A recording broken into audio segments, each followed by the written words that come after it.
గుసుల్ ఖానాకు ఆర్థిక ఇబ్బందులు.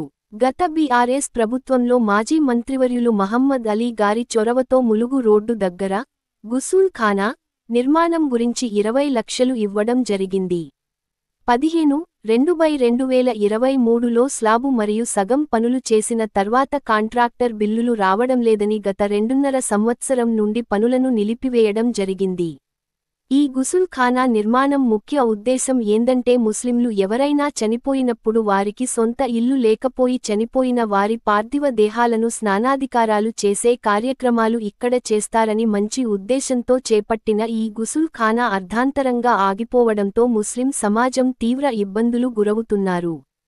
పనులు ఎందుకు చేస్తలేవని కాంట్రాక్టర్ను ఎన్నిసార్లు అడిగినా బిల్లు రావడం లేదు, పని వదిలేసుకుంటున్నాను అంటున్నాడు. కనుక ఇప్పటికైనా ఇట్టి విషయాన్ని స్థానిక శాసనసభ్యులు నాయిని రాజేందర్ రెడ్డి గారు ఈ గుసుల్ ఖానా పై దృష్టి సారించి సంబంధిత కాంట్రాక్టర్ను పిలిపించి సమస్య పరిష్కారం అయ్యే విధంగా చూడాలని మైనార్టీ ముస్లిం సమాజం తరఫున డిమాండ్ చేస్తున్నాం. ఇట్లు మహమ్మద్ నయీముద్దీన్, జిల్లా మైనారిటీ మాజీ అధ్యక్షుడు. గత ప్రభుత్వంలో ఉన్న ఎమ్మెల్సీ మహమూద్ అలీ గారు 20 లక్షలు ఇవ్వడం జరిగింది.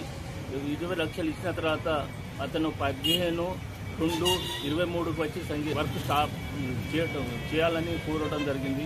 ఆ చేయడం వల్ల ముస్లింలకు ఏదైతే అపార్ట్మెంట్లు ఉంటానో ఇల్లు లేని వాళ్ళు ఉన్నారో వసూలు ఇచ్చి ఇక్కడ నమాజ్ చదివించి దాన సంస్కారాలు చేయాలనే కాన్సెప్ట్ తోటి ఈ వసూల్ ఖానా నిర్మాణం చేయాలని కోరి ఆ రోజు మన స్థానిక ఎమ్మెల్యే వినయ్ భాస్కర్ కూడా 10 లక్షలు ఇవ్వడం జరిగింది.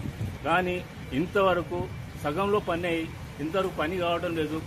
మేము కాంట్రాక్టర్ గురించి కూడా అడగడం జరిగింది. కాంట్రాక్టర్ నడితే నాకు బిల్లు రావడం లేదు. 11 లక్షల వరకు చేసాను, కానీ ఇంకా బిల్లు గవర్నమెంట్ నుండి వస్తలేదు.